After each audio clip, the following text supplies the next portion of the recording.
میرے پیارے دوستوں بھائیوں، امید آپ خیر خیریت سے ہوں گے۔ اللہ تعالیٰ آپ کو صحت سے دے۔ آج میں جو اسٹوری آپ کو سنانے چاہ رہا ہوں وہ بڑی زبردست ہے، بڑی اہمیت کی عمل ہے۔ یہ اس انسان، اس عاشق رسول کے متعلق ہے۔ اس کو پڑھ کے، اس کی اسٹوری پڑھ کے آپ کے دلوں میں جذبہ جہاد، نمو سے رسالت پیدا ہونا چاہیے۔ میں جس کا نام کر رہا ہوں وہ ہے غازی علم الدین شہید صاحب۔ آپ اندرون شہر رہتے تھے۔ آپ کی جو فیملی ہے یہ بڑائی کا کام کرتی تھی، ترخان کا کام کرتی تھی۔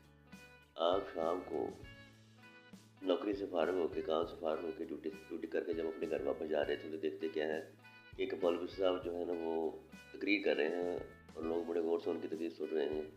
بڑی شعلہ زمین تقریر ہے ان کی۔ آپ نے لوگوں سے پوچھا کہ مولوی صاحب کس کے متعلق تقریر کر رہے ہیں، تو آپ کو بتایا گیا جی ایک ہندو ہے جے پال، جس نے نبی پاک صلی اللہ علیہ وسلم کی شان میں گستاخی کی ہے اور کتاب لکھی ہے۔ اس کے اوپر وہ بیان دے رہے ہیں کہ جو اس کو قتل کرے گا وہ جنتی ہو جائے گا۔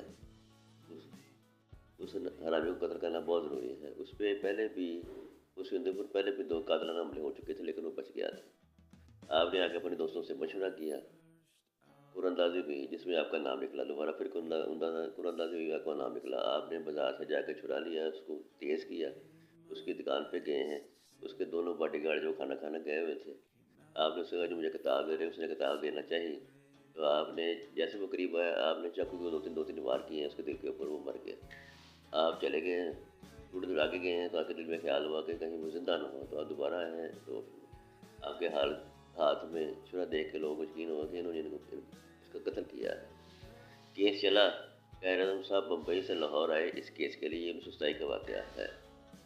اور انہوں نے کہا کہ تم صرف تھوڑا سا جھوٹ بولو کہ تم نے قتل نہیں کیا، میں تمہیں بچا لوں گا۔ انہوں نے کہا جی میں نے اس کو قتل کیا ہے، میں کوئی جھوٹ بولوں۔ قائد اعظم نے جب کہا جی قاتل باہر سے آ رہا ہے کمرہ عدالت میں، تو سارے لوگوں نے باہر دیکھنا شروع کر دیا۔ صرف جج اور قاضی علم الدین شہید صاحب نے نہیں دیکھا۔ لوگوں کو یعنی کہ اتنا یقین تھا قائد اعظم کے اوپر، لیکن ان کو پھانسی کی سزا ہو گئی اور 2 سال کے بعد 1929 کو ان کو پھانسی دے دی گئی۔ لیکن جس نے پھانسی دی اس نے کہا جی ان کو پھانسی دینے سے پہلے جب میں نے رسول کے گلے میں ڈالا ہے تو ان کی روح پرواز کر گئی تھی۔ ان کی جب نماز جنازہ ہوئی تو پورے لاہور میں بندے ہی بندے سر ہی سر نظر آ رہے تھے، یعنی کہ اتنا ہجوم تھا لوگوں کا۔ تقریباً 7 لاکھ، کوئی کہتا ہے 8 لاکھ انسان تھے، کوئی کہتا ہے 10 لاکھ انسان تھے۔ ان کو لاہور کے جو قبرستان ہے میانی صاحب، اس میں دفنایا گیا۔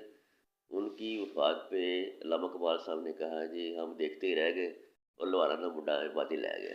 اللہ تعالیٰ مجھ سمیت آپ میں اور تمام مسلمانوں میں نمو سے رسالت پیدا کرے، جذبہ اتحاد پیدا کرے۔ السلام علیکم ورحمۃ اللہ۔